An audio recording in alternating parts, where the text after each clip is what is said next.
بسم اللہ الرحمن الرحیم۔ السلام علیکم ورحمۃ اللہ وبرکاتہ۔ عابد راجہ چینل کی طرف سے آج میں اپنے دوستوں کو بہت ہی پیاری حدیث سناؤں گا۔ یہ حدیث آپ نے آگے ضرور شیئر کرنی ہے۔ اس کے ساتھ اگر میرے چینل کو ابھی تک آپ نے سبسکرائب نہیں کیا تو ضرور کر لیں تاکہ ڈیلی آپ تک اچھی ویڈیو پہنچ سکیں۔ تو سٹارٹ کرتا ہوں آج کا لیسن۔ بسم اللہ الرحمن الرحیم۔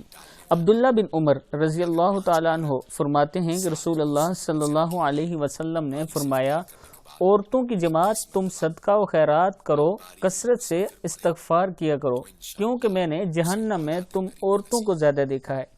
ان میں سے ایک سمجھدار عورت نے سوال کیا، اللہ کے رسول صلی اللہ علیہ وسلم، ہمارے جہنم میں زیادہ ہونے کی وجہ کیا ہے؟ تو آپ صلی اللہ علیہ وسلم نے فرمایا، تم لعنت اور ملامت زیادہ کرتی ہو اور شور کی ناشکری کرتی ہو، باوجود اس کے کہ تم ناقص عقل اور ناقص دین ہو۔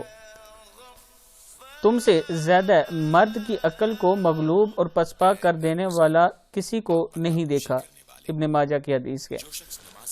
تو کوشش کرنی چاہیے ہمیں اور ہماری عورتوں کو کہ اس گناہ سے بچیں اور ہمیشہ استغفار کریں، جو نبی اکرم صلی اللہ علیہ وسلم نے بتایا کہ صدقہ خیرات کیا کرو اور کثرت سے استغفار کیا کرو، پھر انشاءاللہ جہنم سے آپ بچ سکتی ہیں۔ اس ویڈیو کو آپ دوستوں نے آگے ضرور شیئر کرنا ہے۔ السلام علیکم ورحمۃ اللہ وبرکاتہ۔